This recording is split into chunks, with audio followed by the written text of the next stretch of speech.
Hello ସାଙ୍ଗମାନେ କେମିତି ଅଛନ୍ତି ଆପଣମାନେ ଆପଣଙ୍କୁ ମୋ ବ୍ଲଗ୍କୁ ଆଜି ସ୍ୱାଗତ କରୁଛି। ଆଜି ଆମେ ଯାଉଛୁ ବ୍ରହ୍ମପୁର ମୋ ସାଙ୍ଗର ଆଜି ଟିକଟ କାଟିବା ପାଇଁ।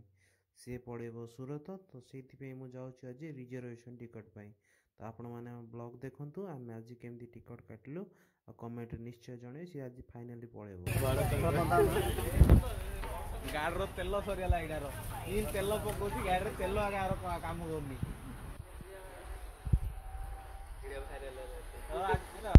ତେଲ ପକଉଛି ଗାଁର 2 କିଲୋମିଟର ବାହାରିଆରୁ ତେଲ ସରିଯାଉଛି। ଦେଖିଛି ଏଇଟା ମୁହଁଟାକୁ। ଯେମିତିକି ଆପଣମାନେ ଦେଖିଲେ ଆମେ ପେଟ୍ରୋଲ ଟାଙ୍କିରୁ ବାହାରେ ପୁରା ପ୍ରବଳ ଜୋରରେ ବର୍ଷା ହେଉଥିଲା। ଆମେ ଗୋଟେ ଗଛ ତଳେ ରହିଗଲୁ। ବର୍ଷା ଛାଡ଼ିଲା ପରେ ଆମେ ଯିବୁ ବ୍ରହ୍ମପୁର। କ'ଣ କରିବା, ବହୁତ ଦୂରରେ ଅଛୁ। ଆପଣମାନେ ଦେଖନ୍ତୁ କେତେ ଜୋରରେ ବର୍ଷା ହେଇଛି ଯେ ଚାରିଆଡ଼େ ଖାଲି ପାଣି ହିଁ ପାଣି ଦେଖାଯାଉଛି, ଆଉ କିଛି ଦେଖାଯାଉନି। ଏଇ ଦେଖନ୍ତୁ 4 ହ୍ୱିଲର ତ ଭାଇ ରଜା, ନା ଖରା ନା ବର୍ଷା। ଭଗବାନ କରନ୍ତୁ ଆମେ ଶୀଘ୍ର 4 ହ୍ୱିଲରଟେ ନେଇକି ଆସୁ। ବା ଆମେ ମାତ୍ର 2 ଚକିଆ, ଗଛ ତଳେ ହିଁ ସାହା ଭରସା। ତ ଫାଇନାଲି ବର୍ଷା ଯୋଉ ଥିଲା ଟିକେ ଛାଡ଼ି ଯାଇଛି, ଅଳ୍ପ ଟିକେ ଝିପିଝିପି ମେଘ ପକାଉଛି। ତାପରେ ଆମେ ବାହାରିବୁ ବ୍ରହ୍ମପୁର। ତ ଚାଲନ୍ତୁ।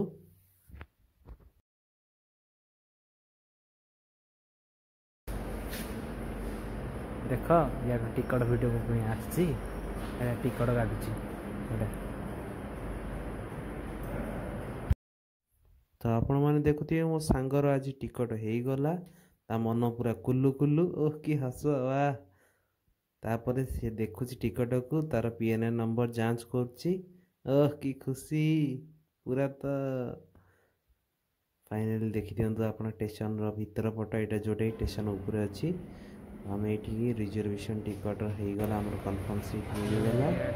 ତାପରେ ମୁଁ ବାହାରିଲି, ମୋ ସାଙ୍ଗ ଆଗରେ ପଳେଇଲା ଟିକଟ ଛାଡ଼ିକି। ଏବେ ମୁଁ ଟିକଟ ନେଇକି ଯାଉଛି ତାକୁ ଦେବା ପାଇଁ। ଟିକଟ ବି ଆଣିଛି ଆରାମୀ। ମତେ କହୁଛି 5 ଟଙ୍କିଆ ଆହାର କେନ୍ଦ୍ରରେ ମିଲ୍ସ ଖାଇବି। ଆକୁ କୋଉ ଭଳିଆ ଗାଳି କରି ମତେ କୁହନ୍ତୁ କମେଣ୍ଟରେ। ଖାଲି ଗାଳି ଯା ଲେଖି ଛାଡ଼ନ୍ତୁ, ମୁଁ ଗାଳି କରି ଶିଖିବି। ଆଜି ଘରୁ ଗଲେ ସବୁ ଜାଗା ଗାଳି ଶିଖିବି, ତାପରେ ଆକୁ ଘୋଷିବି, ତାପରେ ଆସି ଆଉ ଗାଳି କରିବି।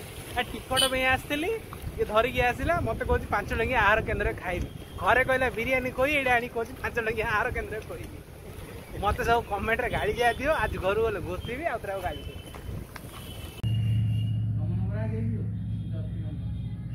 ସେଇ ତ ଗୋଟେ ଆସିଲେ ତୁ ଜଣେଇବା କଥା।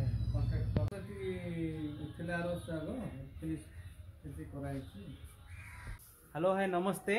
ମୋର ସମସ୍ତ ଦର୍ଶକ ମାନଙ୍କୁ ଗୋଟେ ଜିନିଷ ମୁଁ ଆପଣଙ୍କୁ ଦେଖାଉଛି। ମୁଁ ଆଜି ଆସିଥିଲି ଏଠି ଭୀମପୁର ଆସିଥିଲି, ଆମର ଯିଏକି ଶିଳ୍ପୀ ଅରୁଣ ବାର୍ତ୍ତିଙ୍କ ସହିତ ସାକ୍ଷାତ କଲି।